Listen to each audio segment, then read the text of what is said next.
23, we're finishing the book of Joshua today. There's 2 more chapters left. Moses, God called him when he was a little boy. He got saved, lived in Pharaoh's house. He killed an Egyptian man because his mother had been telling him all his life, God's going to use you. And he decided to take it upon himself to do what God had told him to do, even though God hadn't told him to do it yet. That's what you call doing things before God says to do them, even though you know it's supposed to be done. Timing is everything. You gotta have the right timing.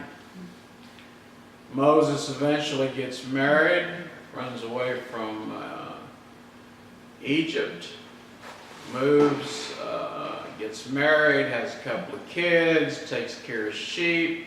God, after 40 years in the mountain, has grown this man. Notice it's 40 years, Seth. That means he doesn't know anything yet.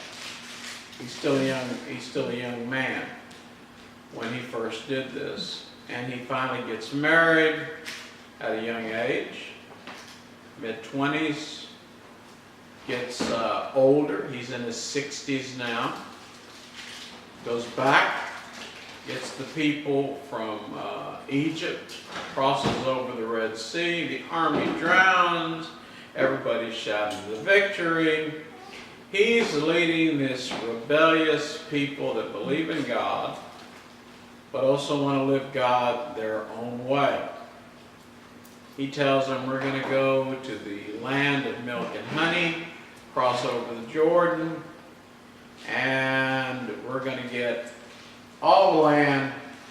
You're going to have your own house, your own place. You're not going to have to plant any trees. You're not going to plant any crops. You're not going to have to raise any cattle. Everything's going to be there. All you got to do is kill everybody and take it over.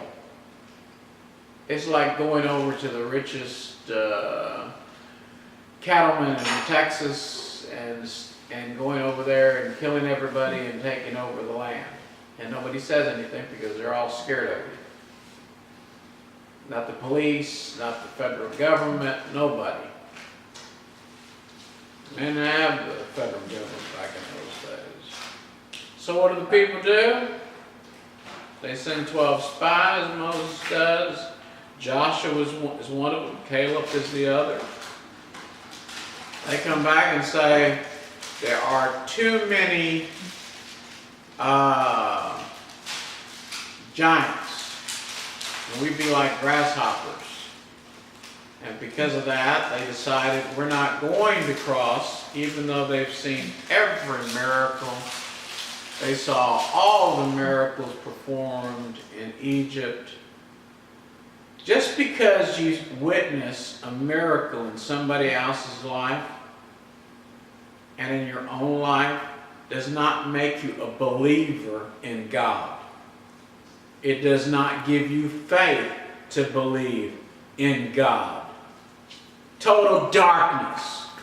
Firstborn dead that did not have the blood on the house. And what do? What do? They in turn have no faith. Even though all these miracles have happened. No faith. And they refuse, and they're all crying in front of their tents, going, oh, they're going to beat us up, and we're all going to die. God's defeated one enemy after another enemy. And now their faith has come down to reality. They had none. They had absolutely nothing. And so God says, okay, you ain't got no faith? No problem. You don't want to believe in me that I can take care of you? Though you've seen every miracle I've done for you? Though you saw me kill Pharaoh's army in the Red Sea when I drowned them? Even though I did all these miracles, fed you, gave you clothes, took care of you all this time, since you refused to cross over and take over the promised land, none of you will have it. I'm going to let you all die in the desert. You're going to walk around in circles.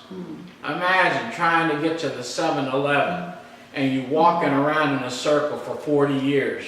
Well, I know it's around here someplace. I'm going to get me a Slurpee. Sooner or later, 40 years, still ain't found it. And it's right across the street, but you can't find it. And everybody for 40 years dies except for 2 men, Caleb and Joshua. This is the end of the chapter. Caleb has led the people to the promised land. The next generation was risen. That's why I named Seth Seth, was because after Seth's children were born, then men began to call on God.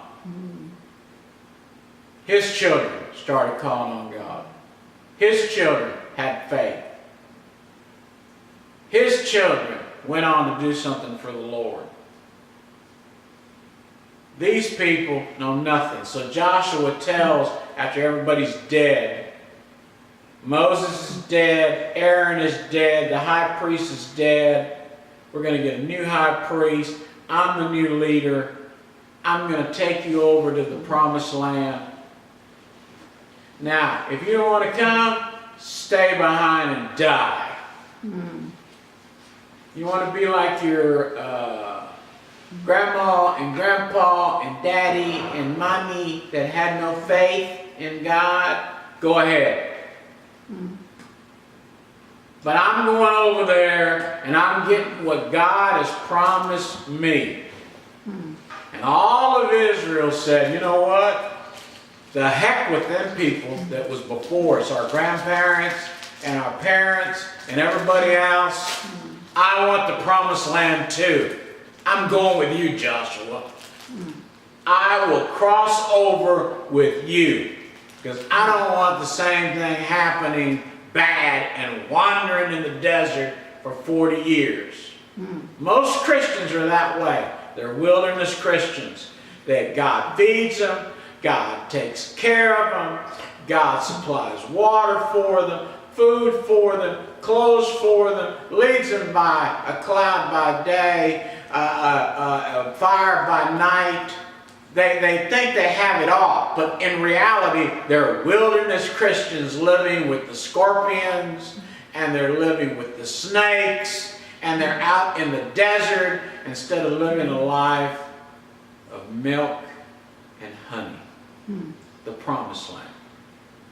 So Joshua tells them in chapter 23, gets everybody together, all of Israel.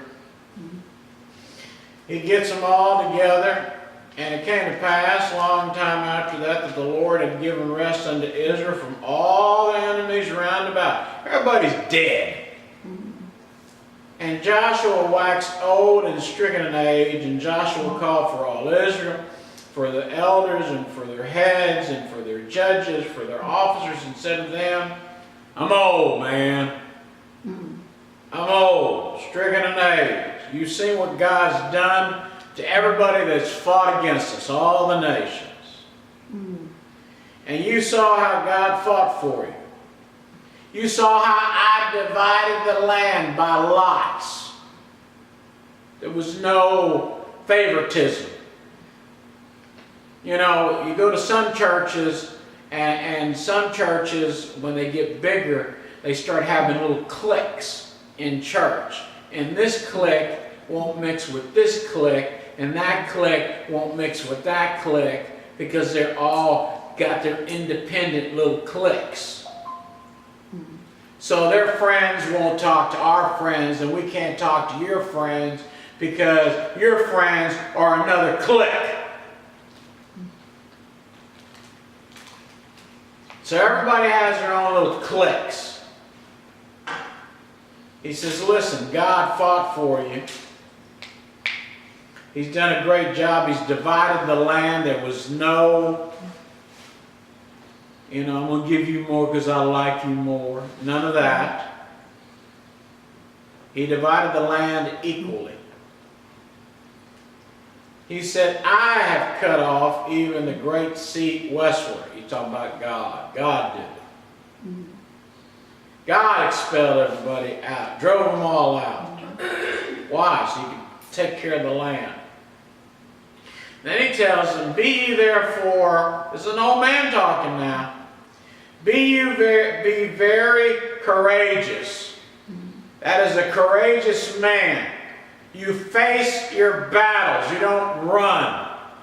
Times get tough. You don't run. You don't leave your children behind like some mothers do. Well, it's getting too rough taking care of these brats. I'm leaving. Bye. You don't see dads, dads do that all the time now. They have a couple of kids. Well, woman, you're going to have to take care of them because I got more women to love. Well, you're an idiot. You're not courageous.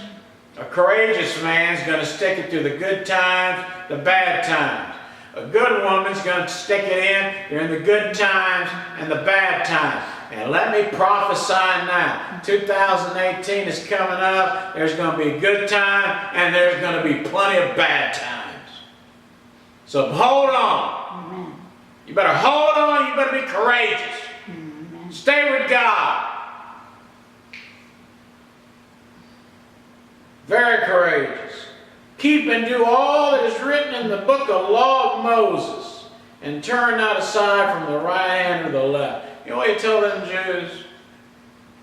Joshua, the old man, says, listen, you've read the book.